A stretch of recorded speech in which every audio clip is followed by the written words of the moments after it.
Hi friends, நம்ம TNPSC வெற்றி பெற்ற சேனலில் இன்றைக்கி நம்ம யூனிட் 6ல் இருக்கக்கூடிய தமிழ் சமுதாய வரலாறு அது தொடர்பான தொல்லியல் கண்டுபிடிப்புகள் இந்த டாபிக் தான் பார்க்க போகிறோம்.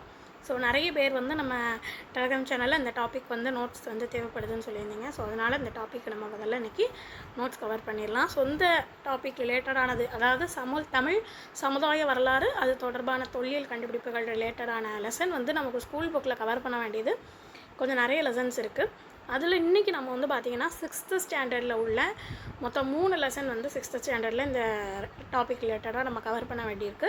ஸோ இது ரிலேட்டடான உள்ள அந்த டாபிக் என்னென்ன, அதில் உள்ள முக்கியமான பாயிண்ட்ஸ் என்னென்னு பார்க்கலாம். அடுத்த பார்ட்டில் நம்ம 9th ஸ்டாண்டர்ட் அண்ட் 11th ஸ்டாண்டர்ட்லேயும் கொஞ்சம் பாயிண்ட்ஸ் கவர் பண்ண வேண்டியிருக்கு, லெசன்ஸ் இருக்குது.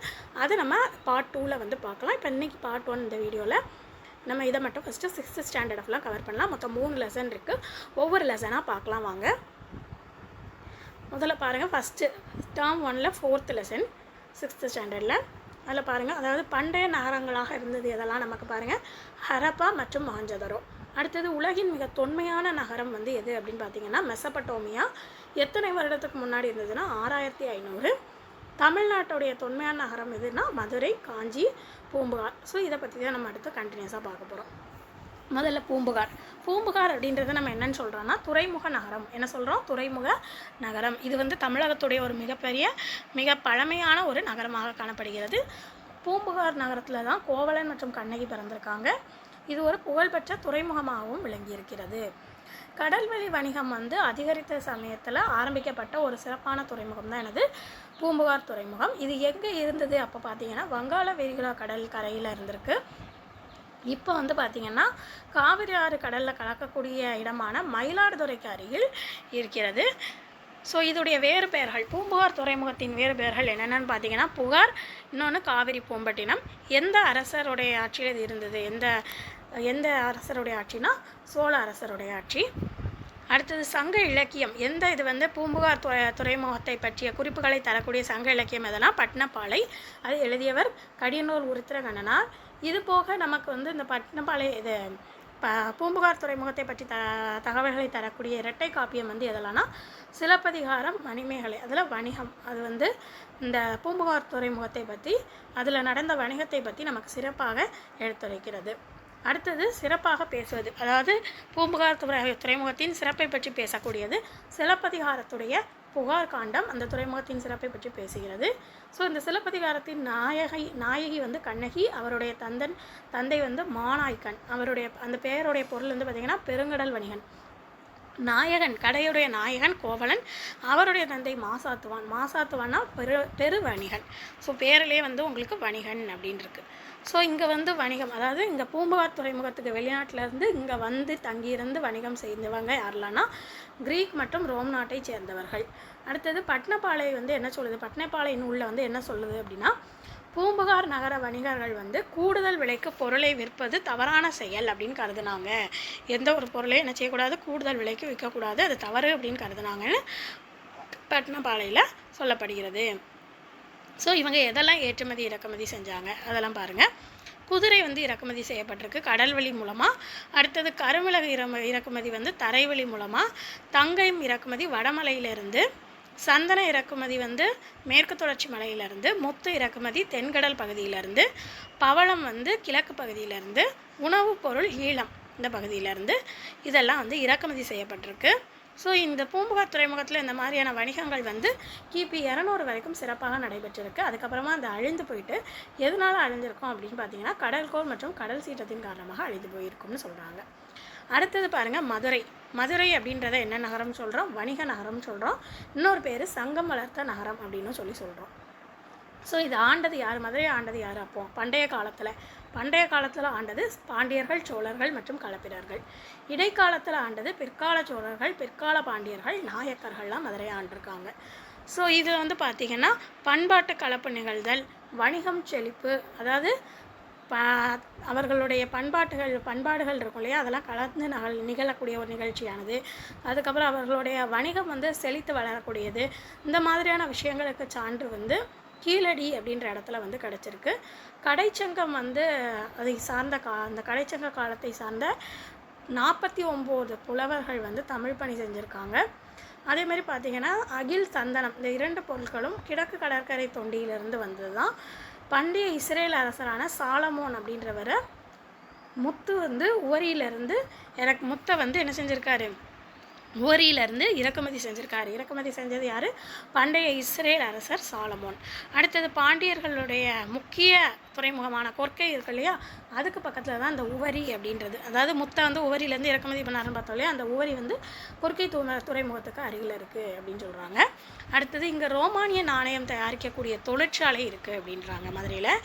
அதுக்கப்புறம் இங்கே வந்து அங்காடிகள் செயல்பட்டுருக்கு. அது என்னென்னா நாலங்காடி அல்லங்காடி அப்படின்னு 2 அங்காடி.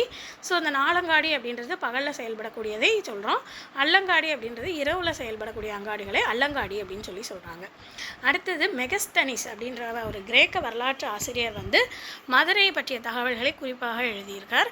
மௌரிய வம்ச அரசரான சந்திரகுப்த அமைச்சர் அவர் வந்து சாணக்கியர் அவரது சந்திரகுப்த அமைச்சரான சாணக்கியர் அப்படின்றவர் தன்னுடைய அர்த்த சாஸ்திரம் அப்படின்ற நூலில் மதுரையை பற்றிய குறிப்புகளை எழுதியுள்ளார்.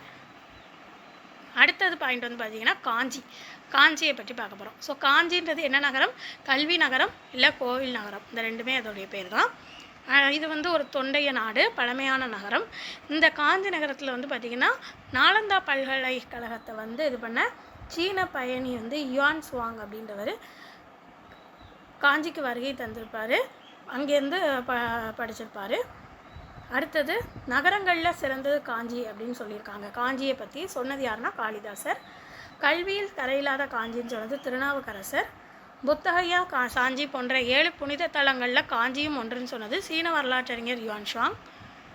அடுத்தது இங்கே இந்த காஞ்சி நகரத்தில் பிறந்த முக்கியமானவர்கள் யாருன்னு பார்த்தீங்கன்னா தர்மபாலர், ஜோதிபாலர், சுமதி, போதி தர்மர். இங்கே உள்ள புகழ்பெற்ற காஞ்சியில் உள்ள புகழ்பெற்ற கோவில் வந்து எதுன்னு பார்த்தீங்கன்னா கைலாசநாதர் கோவில். அதை கட்டியது வந்து பிற்கால பல்லவ மன்னனான ராஜசிம்மன். கட்டியது யார்? பிற்கால பல்லவ மன்னன் ராஜசிம்மன். இதை ஏரிகளின் மாவட்டம் அப்படின்னு சொல்லுவோம். மணிமேகலை அவர்கள் சிலப்பதிகாரத்தில் பார்த்துருக்கோம் இல்லையா, மணிமேகலை அவங்க வந்து தங்களுடைய இறுதி காலத்தை இங்கே தான் கழிச்சாங்கன்னு சொல்லுவாங்க. நீர் மேலாண்மைக்கு ஒரு சிறந்த சான்றான நகரமாக இருக்கிறது. அதுக்கு எடுத்துக்காட்டு தான் கரிகாலன் சோழன் கட்டிய கல்லணை. அது மட்டும் இல்லாமல் அதை சுற்றி இருக்கக்கூடிய கால்வாய்கள் மற்றும் ஏரிகள். அடுத்தது சேர, பாண்டிய, சோழ, தொண்டை பகுதிகள் என்னென்ன பகுதிகள் அவங்க ஆண்ட பகுதிகள் அப்படின்னு பார்த்தீங்கன்னா சேர மன்னருடைய பகுதிகள் வந்து கோவை, நீலகிரி, கரூர், கன்னியாகுமரி, அது போக கேரளத்தோட சில பகுதிகள். அடுத்து சோழ மன்னனுடையது தஞ்சை, திருவாரூர், நாகை, திருச்சி, புதுக்கோட்டை. பாண்டிய மன்னனுடையது மதுரை, ராமநாதபுரம், சிவகங்கை, தூத்துக்குடி, திருநெல்வேலி. அடுத்தது தொண்டை வந்து காஞ்சிபுரம், திருவள்ளூர், தருமபுரி, திருவண்ணாமலை, வேலூர், விழுப்புரத்துடைய வடக்கு பக்கம். அவ்வளோதான். அடுத்தது வந்து அடுத்த லெசன் நமக்கு இந்த டாப்பிக்கில் கவர் ஆகிறது வந்து 6th செகண்ட் டேர்ம் ஃபஸ்ட் லெசனில். ஸோ இதில் வந்து பாருங்கள், முதல்ல எங்கெங்கே அகழாய்வு, என்னென்ன பொருட்கள் வந்து எந்தெந்த இடத்துல கிடச்சிருக்கு, எங்கெல்லாம் அகழாய்வு செஞ்சுருக்காங்க அப்படின்னு சொல்லிட்டு வரும். முதல்ல வந்து பாருங்கள் ஆதிச்சநல்லூர் எங்கே இருக்குது? தூத்துக்குடியில் இருக்குது. ஸோ இதில் இந்த இடத்துல அகழாய்வு செஞ்சதில் நமக்கு என்னென்ன பொருட்கள் கிடைக்கப்பட்டிருக்கு அப்படின்னு பாருங்கள். முதுமக்கள் தாலி, அதுக்கப்புறம் கருப்பு சிவப்பாலான பல்வகையான மட்பாண்டங்கள், இரும்பினாலான குத்துவாள், கத்தி, ஈட்டி, அம்பு, கல்மணிகள், தங்க ஆபரணங்கள், அப்புறம் வீட்டு மற்றும் காட்டு விலங்குகளால் அது வந்து வெண்கல உருவத்தால் செய்யப்பட்ட அந்த அனிமலுடைய உருவங்கள் மற்றும் அணிகலன்கள், இது எல்லாமே உங்களுக்கு எங்கே கிடச்சிருக்கு? ஆதிச்சநல்லூர், தூத்துக்குடி. அடுத்தது கீழடி, சிவகங்கை. கீழடின்ற இடம் எங்கே இருக்குது? சிவகங்கை. ஸோ திருபுவனம் இது எங்கே இருக்குன்னா திரிபுவனம் தாலுகாவில் வந்து இருக்குது.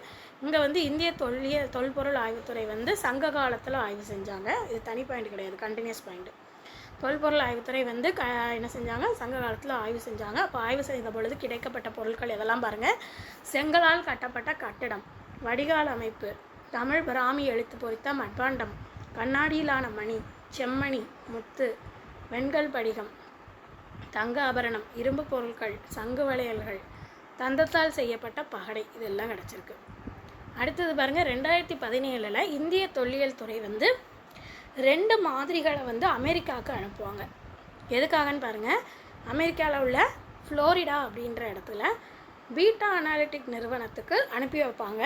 கதிரியக்க கார்பன் முறையை கண்டுபிடிக்கணும். அது மூலமாக அதோடைய வயதை கணக்கிடுறதுக்காக 2 மாதிரிகளை வந்து இந்திய தொல்லியல் துறை 2017 அனுப்பி வைப்பாங்க.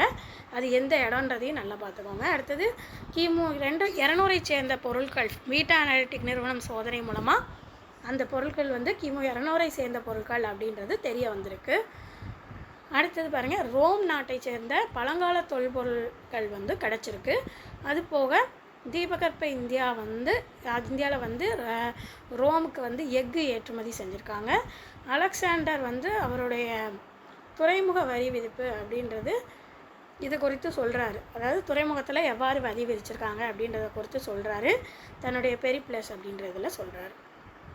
அடுத்தது பொருந்தல் அப்படின்ற இடம் திண்டுக்கல்லில் இருக்குது. இங்கே என்னென்ன பொருட்கள் ஆராய்வு செஞ்சதில் கிடச்சிருக்குன்னு பாருங்கள்.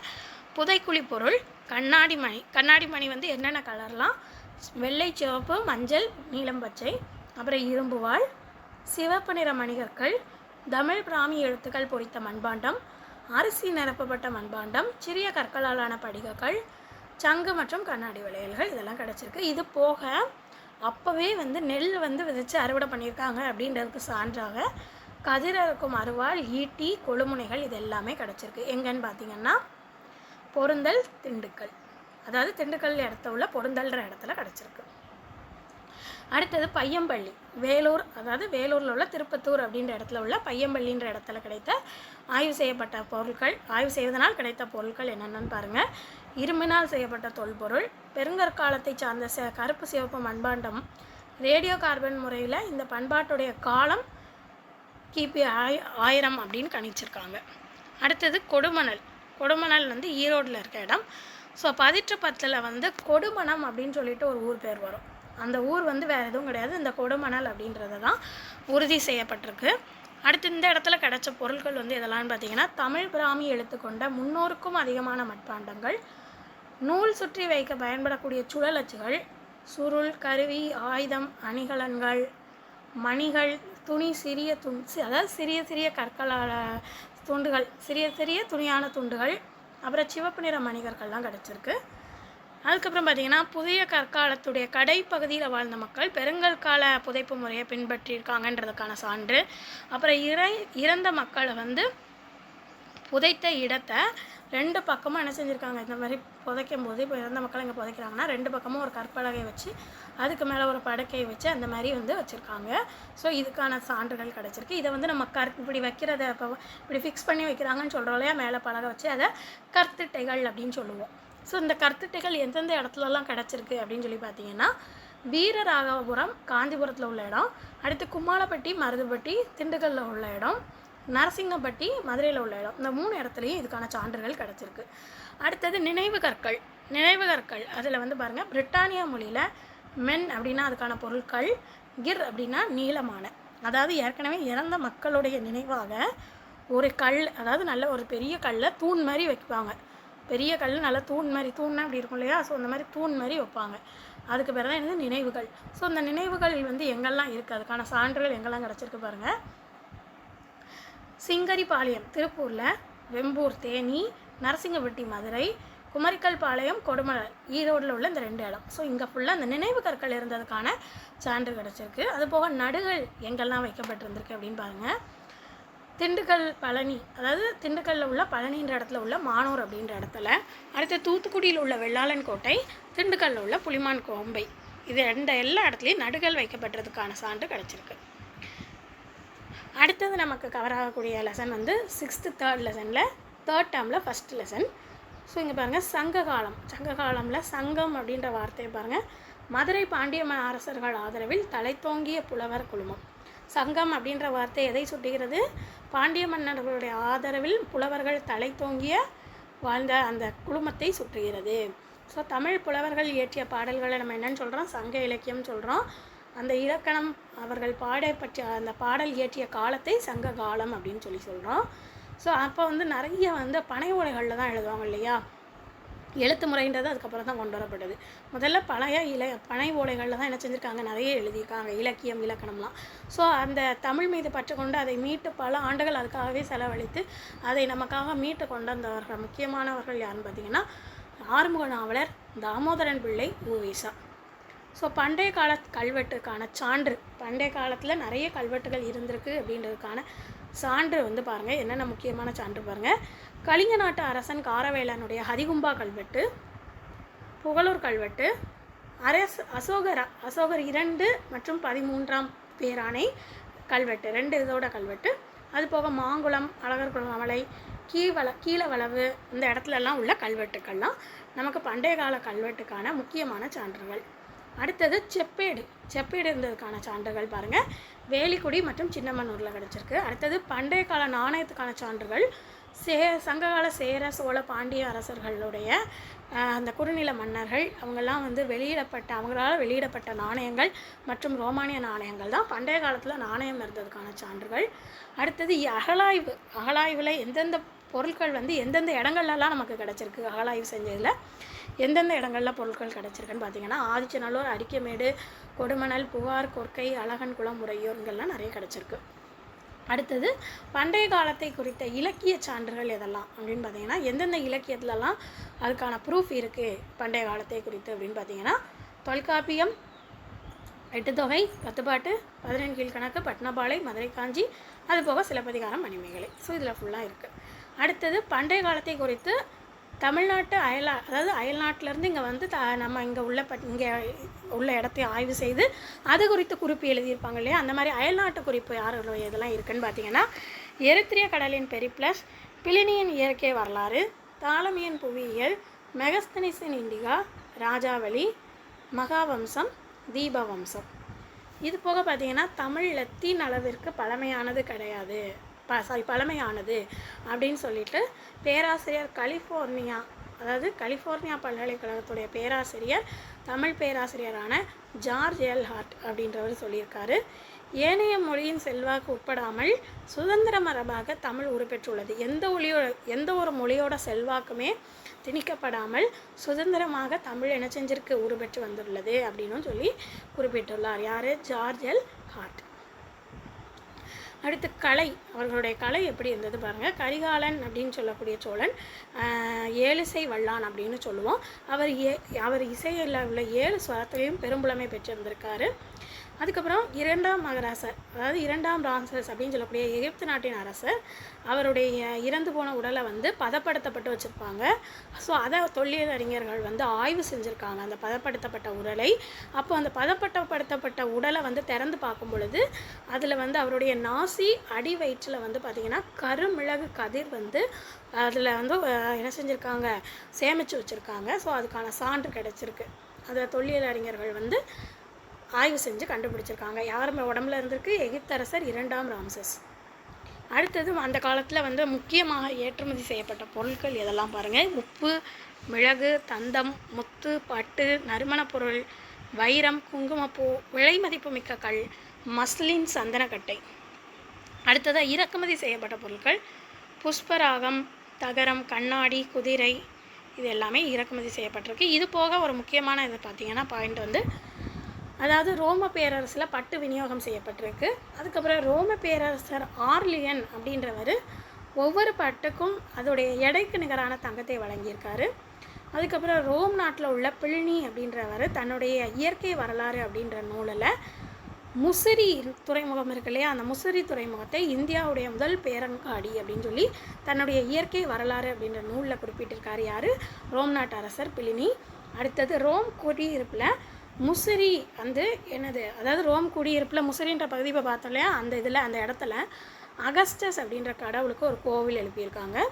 அதுக்கப்புறம் கிமு 2ஆம் நூற்றாண்டில் வந்து பார்த்திங்கன்னா பாப்பிரஸ் ஒப்பந்த பத்திரம் அப்படின்றது கிடச்சிருக்கு. இது வந்து யார் போட்டிருக்காங்க அப்படின்னு பார்த்திங்கன்னா அலெக்சாண்டர் மற்றும் முசிறி வணிகர், இவங்க 2 பேருக்கும் இடையே போடப்பட்ட ஒரு ஒப்பந்த பத்திரம், பாப்பிரஸ் ஒப்பந்த பத்திரம். இது இப்போ தற்பொழுது எங்கே இருக்குது அப்படின்னா வியனாவில் உள்ள அருங்காட்சியகத்தில் இருக்குது.